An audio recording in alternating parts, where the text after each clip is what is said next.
few months ago, I directed my team at the White House to look into any new actions I can take to help reduce gun violence. And on Monday, I'll meet with our Attorney General, Loretta Lynch, to discuss our options. Because I get too many letters from parents and teachers and kids to sit around and do nothing.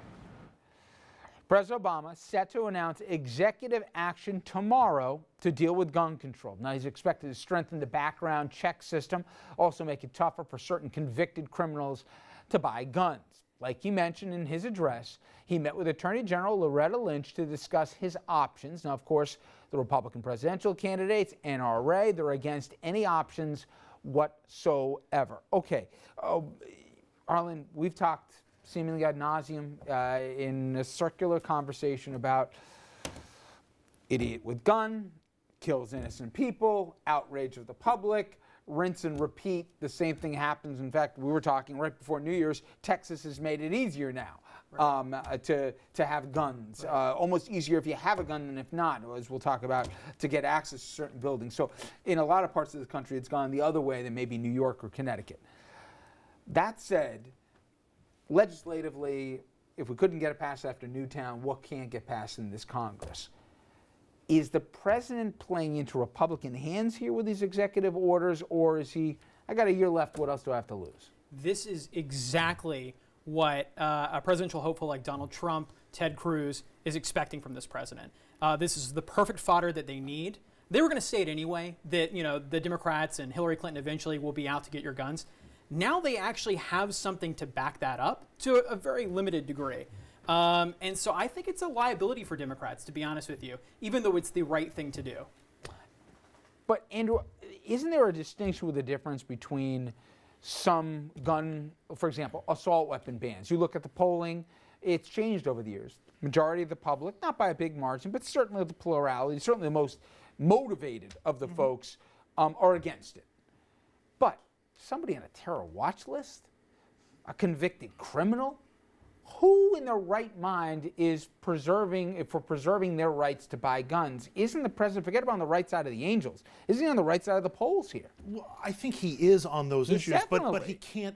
There's a very limited amount that he can do via executive order, and he's talking about strengthening background checks, which is fantastic, except it's not going to be compulsory. There are going to be lots of states that they're not going to update their background checks. They're not going to check the NCIS system that much better. And so really it's going to have very little effect. What he's doing is he's starting a political process. And yes, I think the ripple effect will be obviously into the 2016 race. And I think what he's going to wind up doing is strengthening the far-right conservatives, which may actually help when you get to the general election, when you're back in the area where the public tends to agree with a more cautious approach. But isn't he also forcing, to your point on the political side, putting people on the record? He's saying, I'm on the record. I'm not running for re-election.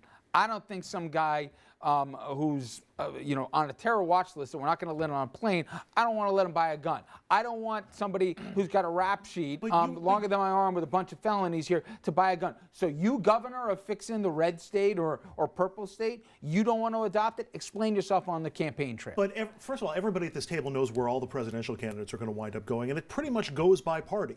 If you've got an R next to your name, you're going to oppose the president's expansions of gun control. If you've got a D by your name, you're going to support the president. And yes, it does put them on the record, but it doesn't really break down.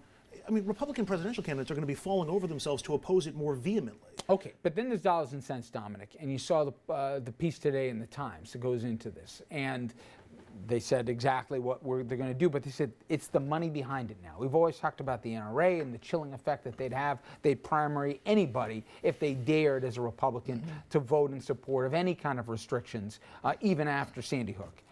That said, the Bloombergs and the rest of the world, they believe they're going to put their money where their mouth is. Is there a certain amount of money that can negate the NRA's influence? I'm not talking in the deep red states. I'm talking in those states that could go either way. I would hope so, but I don't think so. I would hope that it could negate the impact of the NRA. But at the end of the day, they are so powerful that I don't believe so. We can talk about the political impact as far as it's going to surprise, unify Republican presidential candidates, where if Obama says it's sunny outside, they're going to say it's raining anyway. But we have to stop for a second in places like urban Chicago. And anything at this point, you have war zones that go, as I don't need to tell anybody at this table, you talk about this each and every night. War zones, and where you can literally go right over the state line into Indiana and, you know, finagle to buy a gun. So anything that this president is doing at this time is a good thing. It may unify Republicans, but it's also illustrating the flip side that he's not a lame duck. If we're being politically pragmatic, though, there's only so much he can do. If we're trying to secure another Democratic administration, that should be the focus. And this is making guns a topic of conversation in the Republican primary in such a way that I fear that it's going to lead to the lowest common But break denominator. it down by constituency. Okay. Okay, this is really, I think, a play for the female vote right now.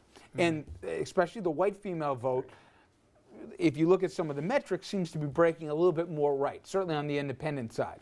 This is an issue that typically seems to resonate with female voters, where they say, it's crazy what's going on. Some more restrictions, not a repeal of the Second Amendment, but some more certainly are more attractive to my vote than against it. Why wouldn't that work for that group? I would believe more in that strategy and that theory if I had seen it applied previously, and I haven't. I haven't seen a progressive candidate really take on the NRA and win in any substantial way on a national basis, let alone a state at the state level. Connecticut is an exception, but I think when we're talking about a national electorate in swing states, it's a liability for Democrats. The president's going to be doing a town hall on this on Thursday night. It'll be really interesting, the language and also the tone that he puts behind this. We're going to learn, I think, how much he's willing to invest of his final year in office on this subject, or if he's going to do a flyby and really worry about foreign policy. Okay, coming up next, the election year is here. Iowa literally 4 weeks away, and Hillary Clinton is bringing out her secret weapon. Yeah, that guy, Bill. The question is, will Republican attacks on the former president backfire on the GOP, or is he just the kind of ammo they want here to draw the distinction with the former First Lady?